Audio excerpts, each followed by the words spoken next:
Hello, Facebook. It is Krisha here today, and it is Wine Wednesday. I'm excited to pop in your newsfeed again on Wednesday at noon as promised. Today I thought I would talk a little bit about seasonal affective disorder, or what's more widely known as like SAD. For a couple reasons. One, it's the time of year that some people might be struggling with this.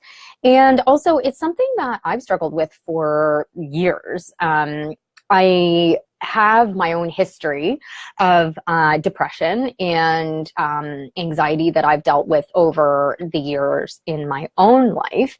And thankfully, I've never had to go on medication. I've never been on an anxiety medication. I have been on antidepressants, but really spits and spurts and never for a really long time. Now, that's not to say that anybody who is on meds or anything like that, there's anything wrong with that. There's nothing at all. That was just my personal choice. And however, it also means that I am a little bit subject to these like big swings in moods and stuff as they kind of occur for me. And last year I had this really bad. It was like a really horrible winter. Like it was very cold, very gray. I can't remember if the summer before wasn't great. No, I think the summer before was really good. But then the winter was just really long. Like it started early and it ended so late. And it was incredibly gray, really dreary, really depressing. And throughout that time period, I found myself and my mood and everything just kind of like going down, down, down, down. And I was struggling to remain positive, and I was struggling to, take care of the usual sort of tasks because I was feeling the heaviness of seasonal affective disorder. And at the time, my treatment of choice was St. John's wort. So I'm going to talk about that in a little bit, but I just wanted to share that this is definitely something that I struggle with. And, it's not an easy thing to struggle with. And it is actually a type of depression, right? And, it is something that you can actually be clinically diagnosed with. I never personally have been. Because I haven't gone to my doctor about this specifically, but I know enough about it to know that I do struggle with it, and I have my own strategies that I use in order to cope with it throughout the winter. So I'm going to share some things with you here today, in the hopes that if you do struggle with this, that maybe there's some nuggets in here for you to be able to better manage it throughout this winter if you do struggle. So first of all, what is seasonal affective disorder? Okay, so it's a specific type of depression that usually comes on in the fall and lasts through until the spring. However, there is spring, summer SAD as well. So you can get this like at any time of the year, which, some might argue, well, isn't that just like general depression then? But this is definitely like specific to a certain time of year. So I don't feel these symptoms in like as soon as spring hits and it starts to warm up. And definitely in the summer, I don't get as affected by this as I do in the winter time. So I'll run through some symptoms. And if there's anybody on here live, let me know. Hit a like button or a comment or a heart or something like that. I love to know if there's anybody on live. Facebook doesn't always tell me that, so I have no clue if there is anybody on here live or not. So please let me know by offering me a like or something. Anyway, so some of the symptoms of seasonal affective disorder would be like oversleeping, feeling super, super tired, cravings for carbs, cravings for sugar, weight gain as a result of all the cravings and indulging all those cravings, a feeling of hopelessness and apathy, which is a general symptom of depression anyway, mood issues, right? Like, feeling irritable or sad or anything like that, angry even, a general lack of energy to kind of like get anything done. And so there's a lot of causes, there's a lot of reasons why this happens. And the science is really all over the place with this. Like they don't really know 100% for sure what causes this. So there is, there's the whole why you feel tired kind of makes sense from the research that they've done, but it's not 100% clear why you feel depressed. So those are two different things, right? Like feeling tired is feeling tired and feeling depressed is feeling depressed. So feeling depressed is more almost like a collection of symptoms in a way, whereas tired is just tired. And you can feel tired if you don't sleep. You can feel tired if you're, well, mostly it's sleep related, right? If you've had like a super busy day or something like that, you're super stressed out, you just feel tired. And whereas depression is something else. So somebody who feels exhausted or tired doesn't necessarily have depression. So I just want to clarify that. So the lack of sunshine is a big reason. And this is because it reduces those levels of serotonin and melatonin in your body. So serotonin is like, it's like your feel-good hormone. It is almost like the antidote to depression in a way. And, it's part of that get up and go neurotransmitter family that gets you to, live life basically. And melatonin helps you to go to sleep. And these go in like a rhythm throughout the day. It's called the circadian rhythm. And so the lack of sunshine can create an imbalance there. And also just stress in general also creates an imbalance in serotonin and melatonin as well. So if you're a stressed out person, which let's face it, almost everybody on the planet is, but if you're a stressed out person, plus you have, you're affected by the lack of sunshine, now you have this like double whammy happening inside of your body where your serotonin and your melatonin levels are kind of going wonky. Excuse me. And so more dark means more melatonin. And so because you're feeling sleepier, that may contribute to the depression because there's like that sense of like, oh my God, well, how come I can't get anything done? I'm so exhausted, which then might make you feel depressed. However, there was an article that I was reading where they're linking this to your thyroid and as a potential cause for the depression. So your thyroid and your thyroid hormone basically is like, it controls, almost everything in your body. And when that is out of whack, then it can create some other issues inside your body as well. Now, bear in mind that usually from a functional medicine and a functional nutrition perspective, the root cause of thyroid is usually adrenals, which means stress. So this is why everything I always talk about comes back around to stress again. Because really, like the stress that we think that we can't live without is actually killing us slowly inside. And, if you have thyroid problems or something like that, I strongly urge you to take a look at your adrenals and your stress stuff that's going on. Okay. And anything that I talk about in here, my guides, like all that kind of stuff will help support you with that. And our lives change when the winter hits, right? Like we might do some less things outside. It's cold, we're just like, it takes forever, especially if you're in the Northern Hemisphere. Like I'm in Toronto and right now it's freezing and like to get the kids out the door is just so much work, right? Because now there's the snow pants and the gloves and the hats and all that kind of stuff. And so all of that just like, who wants to go outside when you have to do all of that, right? And it's so much easier in the summer when you just open the door and you walk outside. So, you know, there is a shift in the lifestyle as well when the weather hits. And so if you are an outdoor person and throughout the winter you're not going outside because of those reasons, that can also affect your mood and have an impact on what's going on.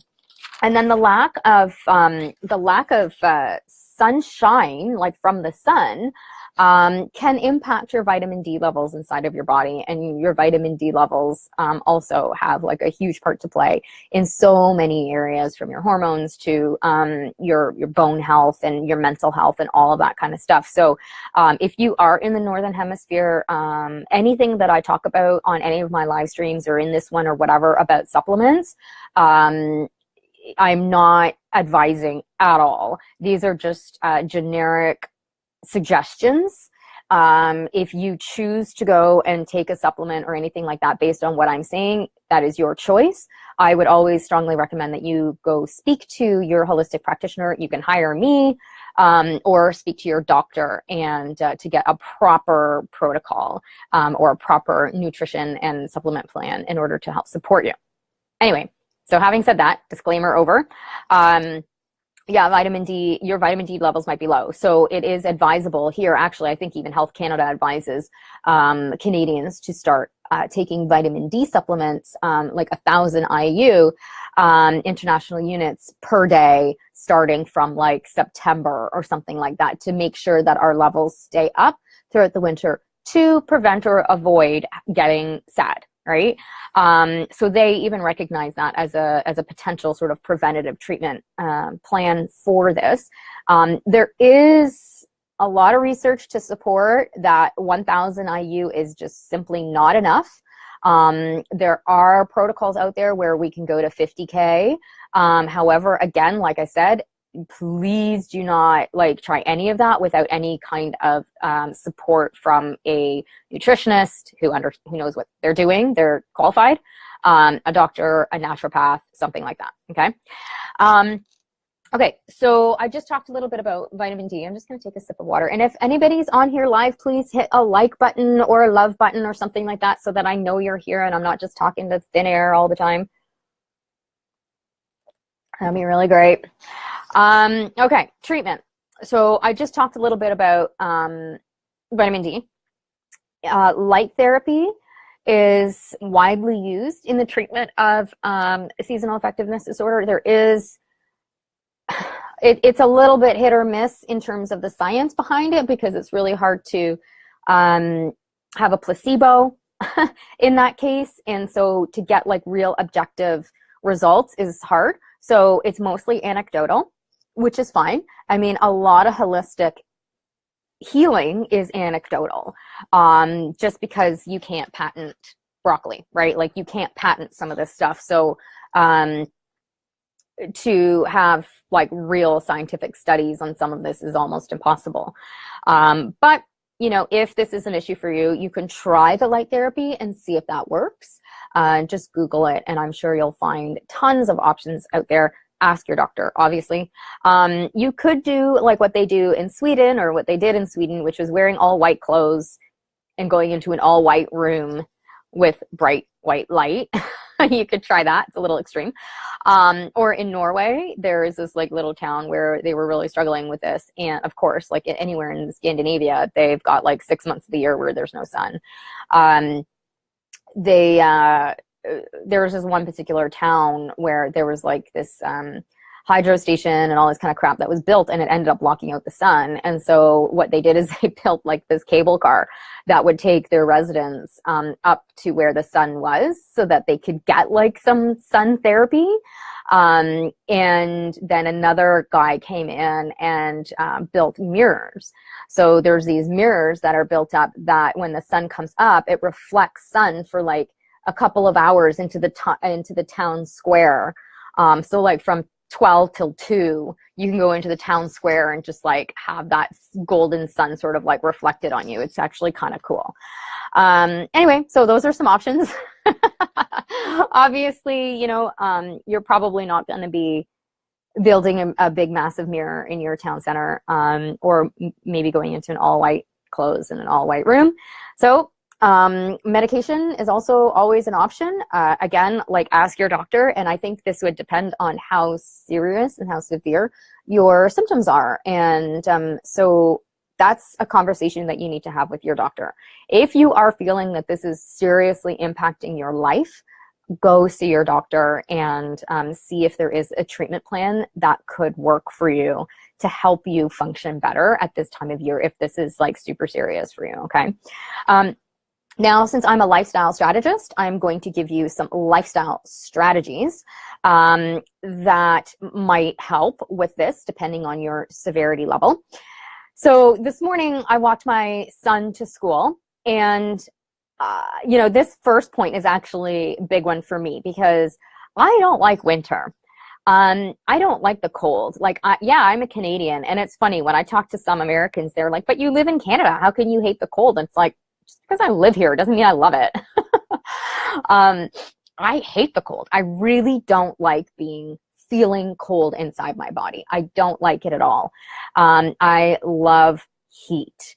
And I know from an Ayurvedic point of view, I'm Pitta, and so I run hot. I don't like eating salads because they're cold. I enjoy eating hot food. And I'm a Sagittarius, I'm a fiery person, I'm passionate, all of that kind of stuff. So it makes a lot of sense that I like heat. And so living here in the wintertime is a big struggle for me.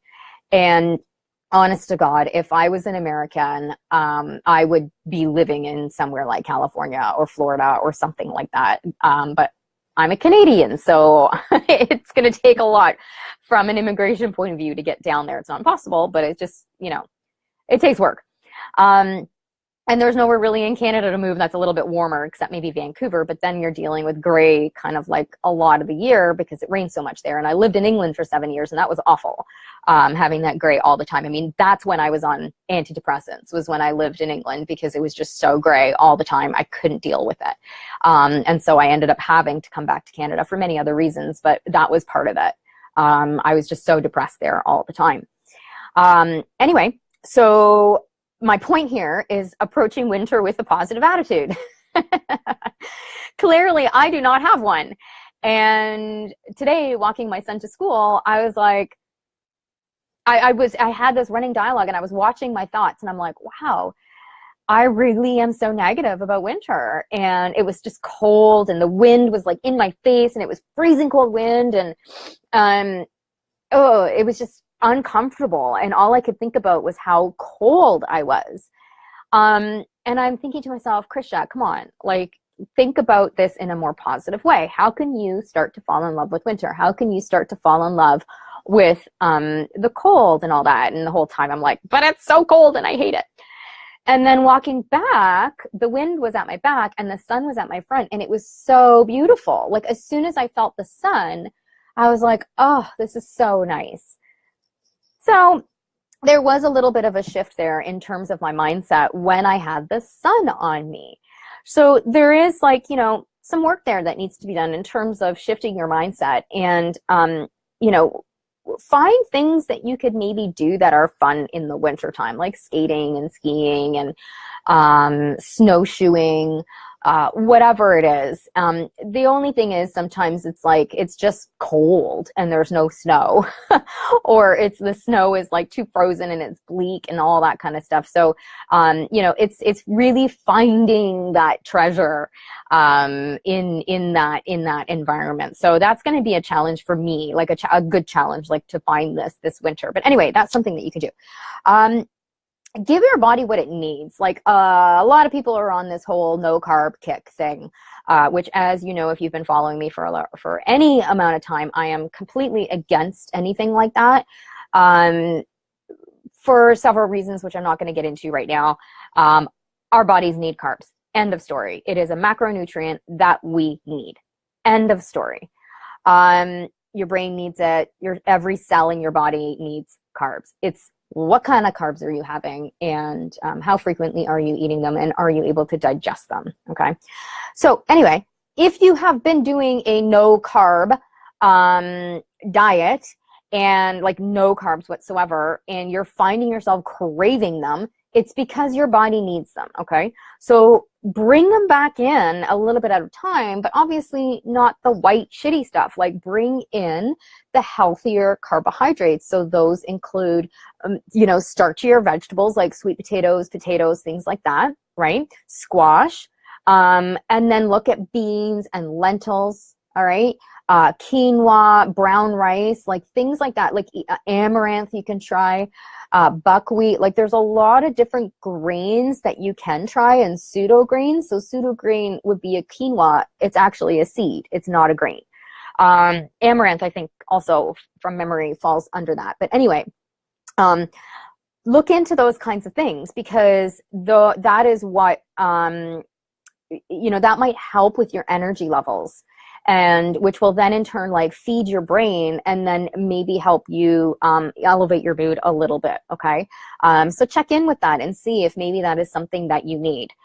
Eating seasonally is super helpful, right? Like you want to make sure that you're eating what's locally available to you for that particular season. And there's a couple really great cookbooks out there, which I don't remember the name of. I'll put it in the comments after, that follows like seasonal meal plans, and they're just so delicious. And this is probably stuff that you will be able to get locally as well. So you don't have to worry about getting like an avocado in the middle of winter. Although avocados, strangely now, are good. They were awful in the summer. Check your supplements like vitamin D, B12, like you can check those with your doctor. Also, are you on any kind of probiotic? Like again, like this is something, your gut is where it's at, right? So take a look at that. And remember my disclaimer at the very beginning about I'm not your practitioner, so everything I say here is with a grain of salt. If you would like to hire me to help me with this, you are more than welcome to. Sleep when tired. Listen to your body and ignore the should. Okay, so I have been going to sleep at like 9 o'clock since the clocks changed. I'm just tired and the kids are asleep. There's nothing really else for me to do. I can either sit up and watch television, or whatever. So I've just decided that I'm going to go to bed at 9 o'clock and I read, something, you know, like informative between 9 and 10. And then like at around 10 o'clock, I'll switch over to my novel and then I'll just fall asleep. So, you know, I'm getting something in there, in terms of, like learning something new. And at the same token, I'm also like in bed and relaxing. So I'm not fighting it, right? Watching TV is just way too stimulating. It's way too stimulating. St. John's wort worked for me really, really well last winter. Again, this is definitely something that you need to speak to your holistic practitioner about, because it can seriously, if you're on any kind of antidepressants, you should not be taking St. John's wort. But I am not on anything, and so I took it last year and I really found it helped. Expose yourself to whatever sun you can find. And you know, so today, like I said, for example, there was a little bit of sun, and move your body, because you're going to be developing those endorphins, right? Those feel good endorphins, to help, you know, make you feel good. And then obviously like contact your doctor if this is serious and talk it out, you know, that's why people hire me as a coach, to help them with certain mindset stuff, habits, behaviors, and thoughts, negative thoughts and stuff like that that come up for them, that they really want to no longer have ruled their lives. And, you know, for me, mindfulness, it's a term that obviously is overused, but to help me with my depression, getting more into a mindful state has really, really helped me with that, and talking this stuff out with my own coaches. Therapy obviously is also another option for you too. So that's my roundup here for SAD. I have no idea if anybody's on here live.